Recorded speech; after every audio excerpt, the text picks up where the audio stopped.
And paediatrics के नाम से ये पूरा एक सब्जेक्ट है। ठीक है, यानी कि और अब जो है हम पीडियाट्रिक्स पढ़ रहे हैं। पीडियाट्रिक्स में जो मैंने आज आप लोगों को नोट्स दिए हैं वो 876, 877, 78, 79 एंड देन। ठीक है जी। अमराज निस्वान, गायनी, कवालत, ऑब्स, पीडियाट्रिक्स, अतफाल, अमराज अतफाल। ठीक है जी। ये पूरा का पूरा जिसमें गायनी, ऑब्स एंड पीडिया है, ये हमारे यहाँ एक सब्जेक्ट होता है यूनानी उपचारिका में, नर्सिंग यूनानी में जी। तो बच्चों शुरू करते हैं। सबसे पहले 876 पे दूसरी हेडिंग पे आ जाइए आप। ठीक है, बच्चे के पैदा होने से पहले की तैयारी, यानी कि लेबर के वक्त। ठीक है, स्टेजेस ऑफ लेबर जो है हम पढ़ चुके हैं, ऑब्स में हमने पढ़ा है स्टेजेस ऑफ लेबर। ठीक है, स्टेजेस ऑफ लेबर में यानी कि बच्चे के पैदा होने से पहले कि किन किन चीजों की तैयारी होनी चाहिए। सबसे पहले ऑक्सीजन। ठीक है, ऑक्सीजन की तैयारी, अगर क्योंकि अगर बाद में ऑक्सीजन की जरूरत पड़ती है बच्चे को, न्यूबॉर्न को, तो वो वक्त से पहले मौजूद होनी चाहिए जी। उसके अलावा वार्मर, वार्मर होना चाहिए क्योंकि माँ के गर्भ में जो टेम्परेचर होता है वो ज्यादा होता है और जो बाहर दुनिया का टेम्परेचर है वो उसके मुकाबले में कम होता है।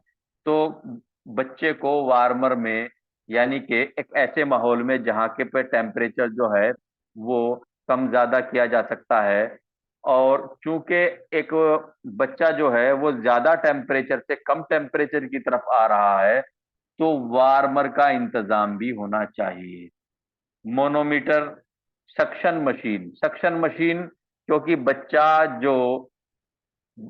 क्या करता है, एम्यूनिटिक फ्लूइड ही माँ के पेट में पीता है, वो ही उसकी गिजा होती है, और एम्यूनिटिक फ्लूइड ही पेशाब कर देता है। ठीक है, तो एम्यूनिटिक फ्लूइड अगर ओरल कैविटी में है, ठीक है, या गैस्ट्रिक लेवेज भी कर देते हैं, यानी कि पेट की एक तरीके से सफाई भी कर देते हैं लेबर के बाद, कोई फीडिंग ट्यूब वगैरह डाल करके जो है गैस्ट्रिक को भी और ओरल कैविटी को भी क्लीन कर देते हैं, तो सक्शन मशीन। वॉच यानी कि घड़ी, क्लॉक टाइमर यानी कि जब बच्चा पैदा हो ताकि उसके वक्त को जो है, उस टाइम को जो है नोट किया जा सके। इन्फेंट लैरिंजियोस्कोप, इन्फेंट लैरिंजियोस्कोप, सक्शन कैथेटर जी। अम्बू बैग यानी कि न्यूनेटल बैग। अम्बू बैग क्या होता है, एक ये एक गुब्बारे टाइप जो होता है, एक इंस्ट्रूमेंट है। अगर बच्चा सांस लेने में परेशानी महसूस कर रहा है और वो प्रॉपर जो है इंस्पायरेशन, देखिए रेस्पायरेशन जो है वो दो क्रियाओं, दो अमलों से मिलकर के पूरा होता है। सांस अंदर जाना और सांस बाहर आना, इसको क्या कहते हैं, रेस्पायरेशन। अंदर जाने को इंस्पायरेशन कहते हैं और अंदर से बाहर आने को एक्सपायरेशन कहते हैं। तो अगर इंस्पायरेशन में बच्चे को प्रॉब्लम हो रही है तो अम्बू बैग से जो है प्रेशर बना करके जो है हवा को अंदर एक तरीके से पुश किया जाता है।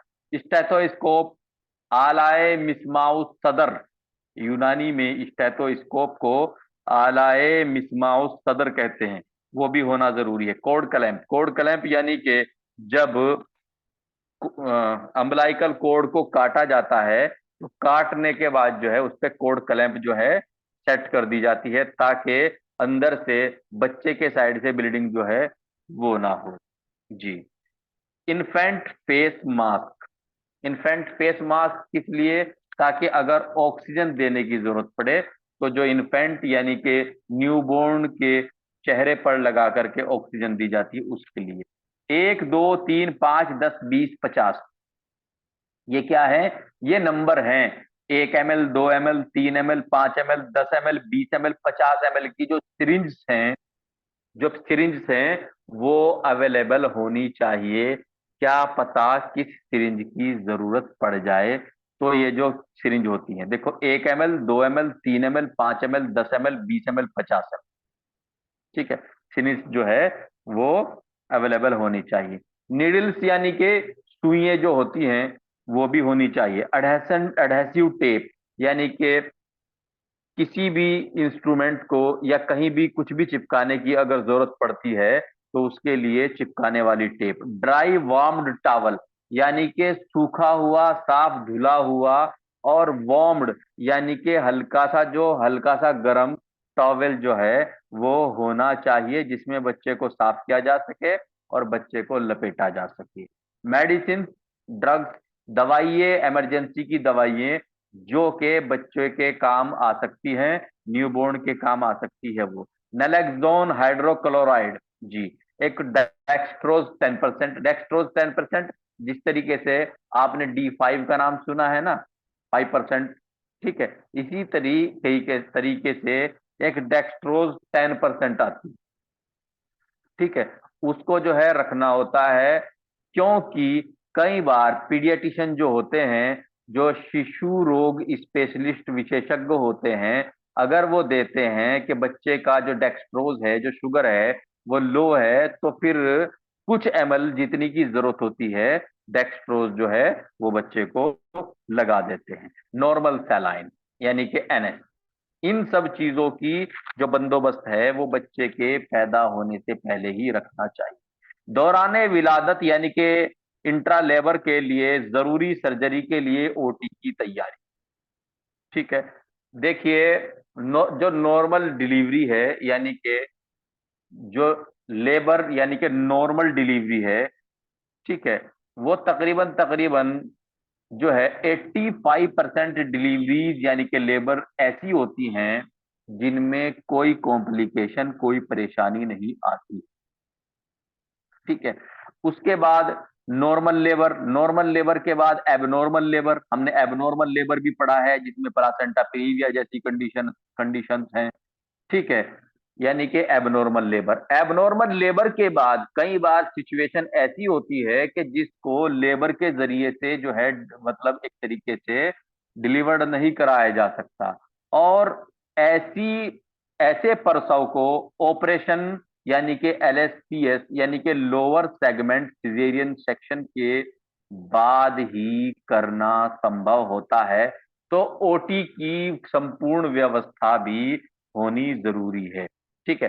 कोई भी ऑपरेशन थिएटर ऐसे तैयार रखना चाहिए कि अगर कोई लेबर कराई जा रही है, कोई नॉर्मल डिलीवरी कराई जा रही है और उसमें कोई इस तरह का परेशानी आ गई कि उसको नॉर्मल कराना संभव नहीं हो पाया, ठीक है, तो केवल 10 मिनट के अंदर अंदर जो है उस नॉर्मल लेबर को जो है ऑपरेशन थिएटर में ट्रांसफर करके ऑपरेशन थिएटर में काम शुरू किया जा सके। यानी कि ऐसा नहीं है कि अगर कोई डिलीवरी जो है वो नॉर्मल नहीं हो रही है तो उसके लिए अगर ऑपरेशन करने की जरूरत पड़े तो ऐसा ना हो कि हमें ऑपरेशन थिएटर तैयार करने में बहुत ज्यादा समय की जरूरत पड़े, बहुत ज्यादा टाइम की जरूरत ना पड़े। सिर्फ 10 मिनट के अंदर अंदर अगर नॉर्मल लेबर नहीं हो रही है, LSPS की तरफ पेशेंट जा रहा है, तो सिर्फ 10 मिनट के अंदर अंदर, सेकंड नहीं सॉरी 10 मिनट, 10 मिनट के अंदर अंदर पेशेंट को शिफ्ट करके जो है मतलब शिफ्ट करने लायक OT हो जाए जी। इतना बिल्कुल तैयारी रखनी चाहिए। ऑपरेशन थिएटर में अलग अलग इंस्ट्रूमेंट की जरूरत पड़ती है, अलग अलग इंस्ट्रूमेंट की जरूरत पड़ती है। OT में काम करने से ये बखूबी समझ आ जाता है कि किन किन इंस्ट्रूमेंट की जरूरत पड़ती है, यानी कि जो स्टाफ OT में काम करता है उसको ये एक्सपीरियंस हो जाता है कि किन किन इंस्ट्रूमेंट की जरूरत पड़ती है, वो इंस्ट्रूमेंट स्टरलाइज करके तैयार रखने चाहिए। और OT में काम करने वाला जो स्टाफ हो वो चाक चौबंद फुर्तीला हो, ठीक है, और अपनी जिम्मेदारी को बहुत ही अच्छे से बखूबी समझता हो, ठीक है बच्चों जी। लेबर रूम का रख रखाव व देखभाल जी, वही कि 85% जो केसेस होते हैं वो नॉर्मल हो जाते हैं, यानी कि कोई कॉम्प्लिकेशन नहीं होता। एक बात और, अगर अच्छी एंटीनेटल केयर की जाए, एंटीनेटल केयर प्रसव पूर्व देखभाल, हमने सबसे पहले यही पॉइंट पढ़ने शुरू किए थे जब हम गायनी पढ़ रहे थे। इल्मुल निस्वान पढ़ रहे थे, अमराज निस्वान पढ़ रहे थे, तो सबसे पहले जो मैंने पॉइंट पढ़ा था वो एंटीनेटल केयर पढ़ा था। एंटीनेटल केयर यानी कि प्रसव पूर्व गर्भवती की देखभाल, यानी कि एक हामला की देखभाल। से जी,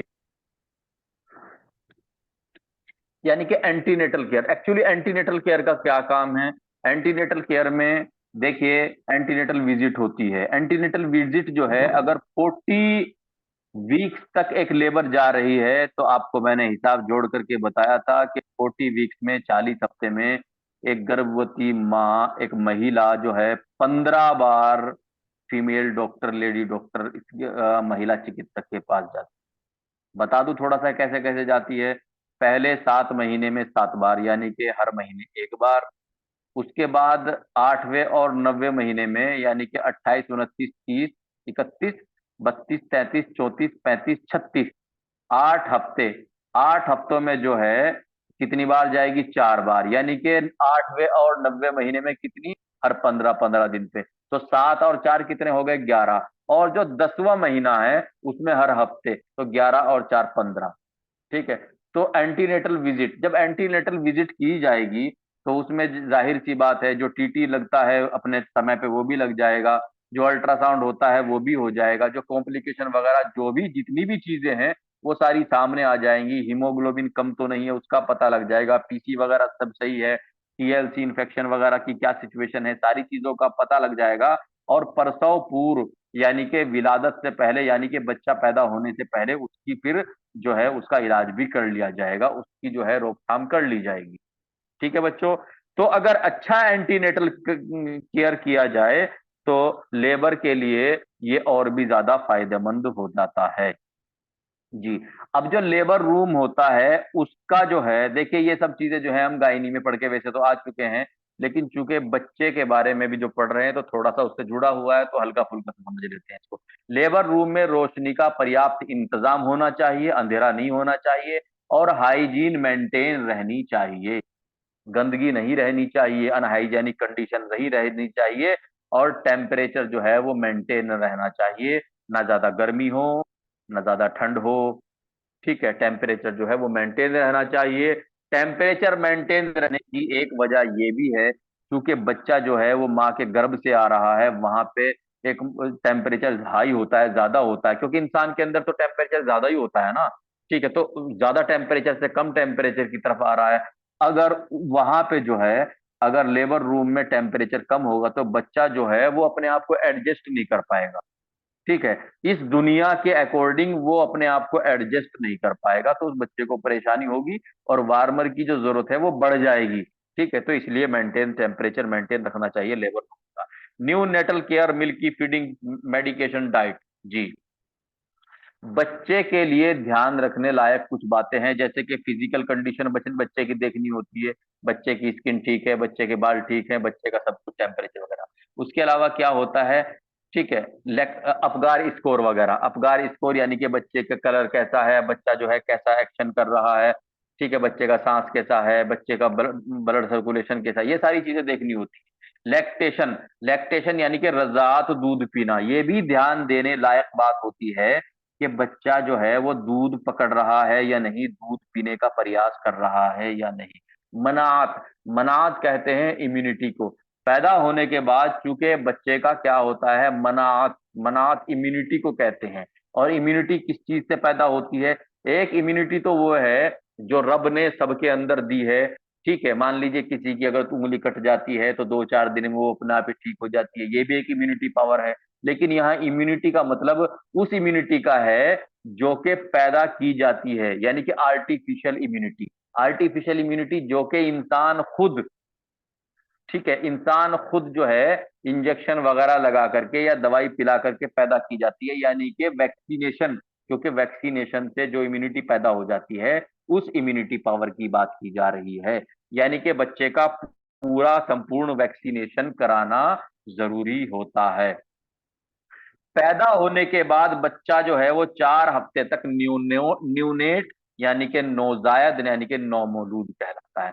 अगर एग्जाम में सवाल इस तरीके से आ जाता है कि बच्चे आफ्टर डिलीवरी या आफ्टर लेबर बच्चे को जो है न्यूनेट कितने टाइम तक कहते हैं, तो 4 वीक तक, यानी कि 28 दिन तक, 4 हफ्ते 28 दिन तक जी, यानी कि 1 महीना।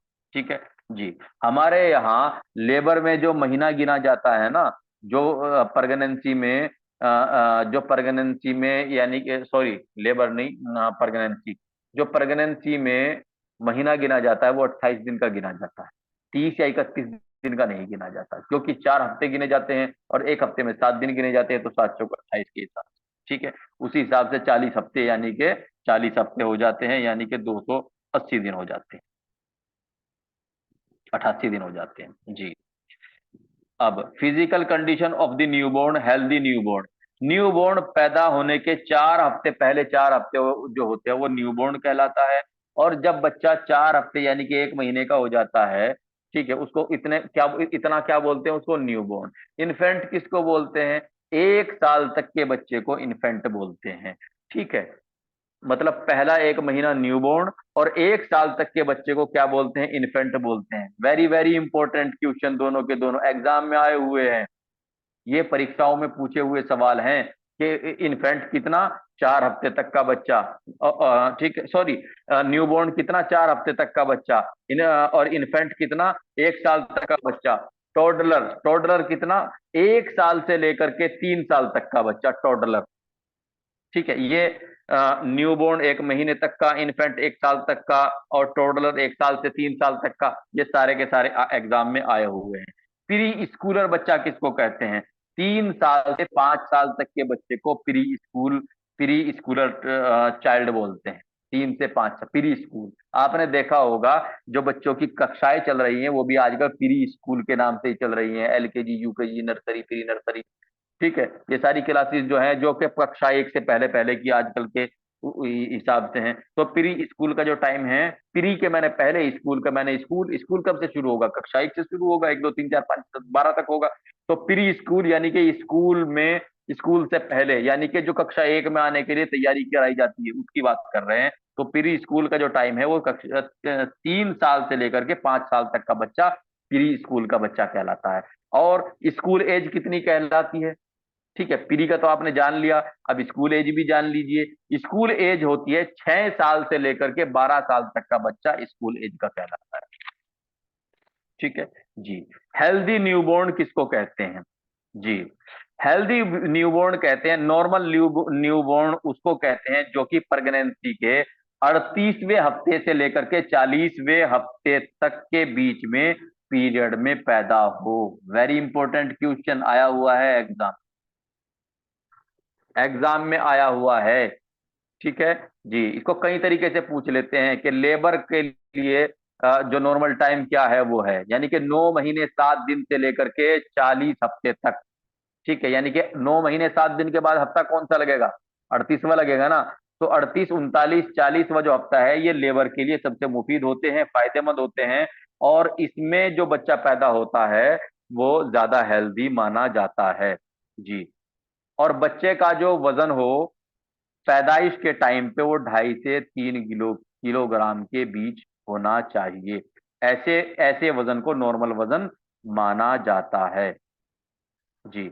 और बच्चे का जो रेस्पायरेशन होता है, जो सांस आता जाता है, वो खुद ब खुद बच्चे का शुरू हो जाना चाहिए। जैसे कि बच्चा पैदा हो जाता है, उसको थपथपाते हैं, उसके बाद बगैर किसी आर्टिफिशियल रेस्पायरेशन, जो कि माउथ टू माउथ दिया जाए, मुंह से दिया जाए, ठीक है, या अम्बू बैग से दिया जाए, या किसी भी तरीके से दिया जाए, ठीक है, उसके बगैर ही रेस्पायरेशन शुरू हो जाए, ऐसा बच्चा हेल्दी बच्चा माना जाता है।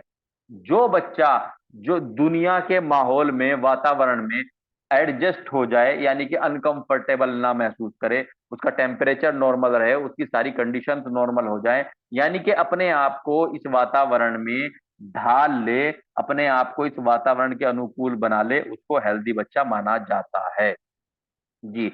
पैदाइश के वक्त बच्चे की जो लंबाई होनी चाहिए वो 50 से 52 सेंटीमीटर होनी चाहिए। ठीक है, इंपॉर्टेंट पॉइंट जी। पैदाइश के 24 घंटे के अंदर अंदर बच्चे का जनरल एग्जामिनेशन यानी कि देखभाल होनी चाहिए, साथ साथ एक ओपिनियन पीडियाट्रिशियन डॉक्टर की भी ले लेनी चाहिए। बच्चा रोग विशेषज्ञ की एक ओपिनियन, एक मशवरा ले लेना चाहिए। पेरेंटल हिस्ट्री यानी कि बाप माँ बाप को क्या कुछ दिक्कतें हैं, अगर हैं तो क्या हैं और नहीं है तो वो, तो पेरेंटल हिस्ट्री यानी कि माँ बाप से संबंधित पूरी हिस्ट्री भी ले लेनी चाहिए। एग्जामिनेशन ऑफ वाइटल साइन, जी, एग्जामिनेशन ऑफ वाइटल साइन। ठीक है, वाइटल साइन, वाइटल साइन क्या होता है? बीपी होता है, पल्स होता है, टेम्परेचर होता है, ये सब चीजें होती हैं। ठीक है, तो दर्जाए हरारत, दर्जाए हरारत कहाँ का, यानी कि टेम्परेचर कैसे कैसे चेक कर सकते हैं? कई बार एग्जाम में पूछ लिया जाता है कि टेम्परेचर कैसे कैसे चेक करते हैं। तो टेम्परेचर जो चेक किया जा सकता है वो ओरल यानी कि मुंह में चेक किया जा सकता है। ठीक है, रेक्टल यानी कि एनस, ठीक है, यानी कि मिकाद में चेक किया जा सकता है। एक्सिलरी यानी कि बगल में चेक किया जा सकता है। अब थोड़ा सा एक पॉइंट और बता दूं, ठीक है, ये बच्चे से संबंधित नहीं, ये सबसे संबंधित है। एक्सिलरी में जो टेम्परेचर आता है, यानी कि बगल में जो टेम्परेचर चेक करते हैं थर्मामीटर लगा करके मोटे वाला, ठीक है, जो करते हैं वो एक कम आता है। ठीक है, एक कम आता है, उसमें एक जोड़ लेते हैं। एक्सिलरी में एक नंबर कम आता है, रेक्टल में एक नंबर ज्यादा आता है, ओरल में यानी कि मुंह में जितना होना चाहिए इतना आता है। ठीक है, यानी कि अगर रेक्टल में किसी को चेक कर लिया गया तो उसमें से एक नंबर कम कर देते हैं। जी, पैदाइश के बिल्कुल एकदम ऐन वक्त, जबकि बच्चा पैदा हो रहा है, बच्चा पैदा होता है, उसका उसका जो टेम्परेचर होता है वो 100 फॉरेनहाइट होता है, 100 फॉरेनहाइट। ठीक है, और एक घंटे के भीतर भीतर, एक घंटे के अंदर अंदर बच्चे का जो वजन होता है वो 1.2 फॉरेनहाइट डिक्रीज होता है, गिर जाता है। कितना? 100 फॉरेनहाइट में से 1.2 फॉरेनहाइट निकाल दीजिए, कितना बचता है? 98.8 फॉरेनहाइट रह जाता है एक घंटे के अंदर अंदर, एक घंटे के बाद। ठीक है, शुरू में कितना होता है? 100 फॉरेनहाइट, और एक घंटे में कितना हो जाता है? वो 98.8 फॉरेनहाइट हो जाता है। अब पॉइंट ये है कि नॉर्मल जो एडल्ट हैं उनका टेम्परेचर कितना होता है, एक आम इंसान का टेम्परेचर चाहे वो बच्चा ही क्यों ना हो कितना होता है? ठीक है, तो 98, 97.8, ठीक है, ये सब नॉर्मल है। लेकिन जो एक पैमाना माना गया है, जो एक मापक माना गया है, यानी कि नॉर्मल टेम्परेचर कितना होता है, तो 98.6 होता है। अगर एग्जाम में आ जाए नॉर्मल टेम्परेचर कितना होता है, तो 98.6 होता है। पैदा होते बच्चे का, न्यूबॉर्न का कितना होता है? जस्ट आफ्टर बर्थ, बच्चे के पैदा होने के फौरन बाद 100 होता है, एक घंटे के बाद 98.8 हो जाता है। ठीक है, जी। रेस्पायरेशन यानी कि जो बच्चा सांस लेता है, ठीक है, नौजायद यानी कि न्यूबॉर्न इन, ठीक है, नौजायद यानी कि न्यूबॉर्न, ठीक है, न्यूबॉर्न का रेस्पायरेशन, न्यूबॉर्न का टेम्परेचर मैंने आपको बता दिया, वो 100 फॉरेनहाइट होता है, उसके बाद 98 पॉइंट जो है 8 हो जाता है। अब रेस्पायरेशन को देख लीजिए। रेस्पायरेशन यानी कि सांस का अंदर जाना, इंस्पायरेशन सांस का बाहर आना।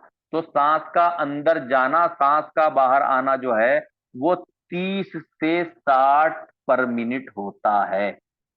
ठीक है, कितना होता है? 30 से 60 पर मिनट होता है न्यूबॉर्न का। तकरीबन पर मिनट इतनी बार बच्चा जो है सांस लेता है। ठीक है, आपने देखा होगा छोटे बच्चे जल्दी जल्दी सांस लेते हैं। ठीक है, तो छोटे बच्चों का जो रेस्पायरेटरी रेट होता है वो 30 to 60 होता है, यानी कि, और बड़ों का कितना होता है? वैसे 30 to 60 होता है, और औसतन जो होता है, यानी कि अगर औसतन माना जाए, ठीक है, यानी कि लगभग में कितना होता है? लमसम में 44 टाइम पर मिनट होता है। यानी कि बच्चे जो न्यूबॉर्न सांस लेते हैं वो कितनी बार लेते हैं? 44 बार एक मिनट में लेते हैं। और अगर इसका एवरेज पूछा जाए तो 30 to 60, यानी कि 30 से 60 के बीच में ले सकते हैं, लेकिन अगर एवरेज एवरेज पूछा जाए तो 44 पर मिनट। अगर 44 बच्चों का यानी कि न्यूबॉर्न का है, तो बड़ों का कितना है? बड़े जो सांस लेते हैं, या बच्चे ही जो बाकी बच्चे हैं वो सांस लेते हैं, या ठीक है, इन्फेंट सांस लेते हैं, या बड़े सांस लेते हैं वो 12 से 20 पर मिनट लेते हैं। यानी कि 1 मिनट में 12 बार से लेकर के 20 बार तक बाकी सांस लेते हैं। लेकिन छोटा जो न्यूबॉर्न होता है वो कितना लेता है, 30 से 60 या 45। ठीक है जी।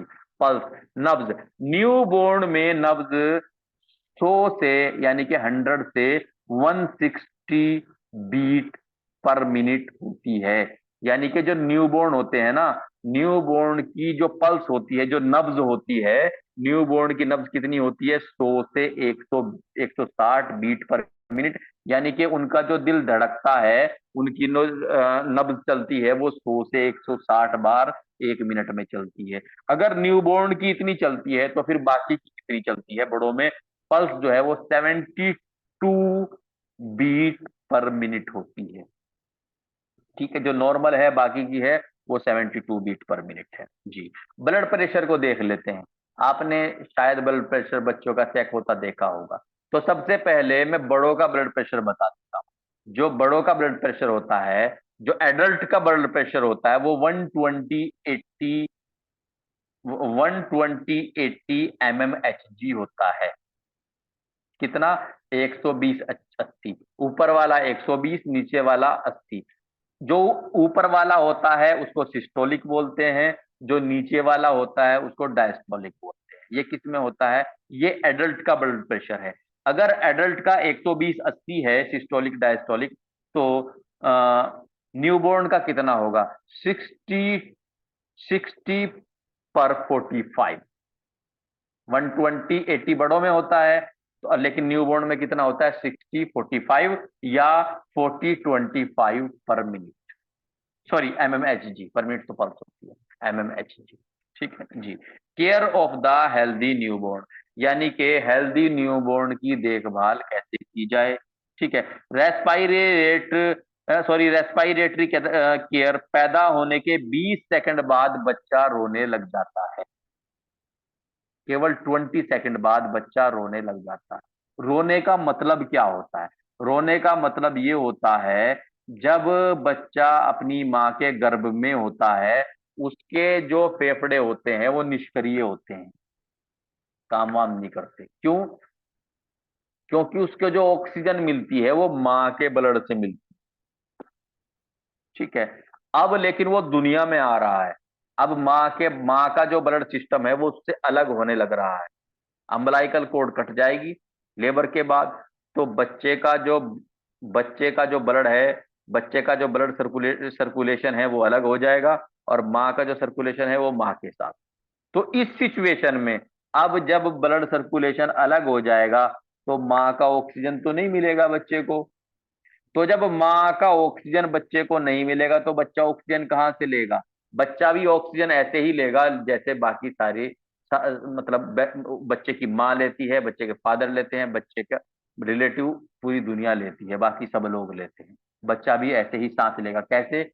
फेफड़ों से। उसके फेफड़े एक्टिवेट हो जाते हैं, और जब बच्चे के फेफड़े एक्टिवेट होते हैं बच्चा क्राई करता है, रोता है। ठीक है जी। और बच्चे का जो नॉर्मल अपगार रेट होता है वो 7 से 8 या 7 से 10 होता है।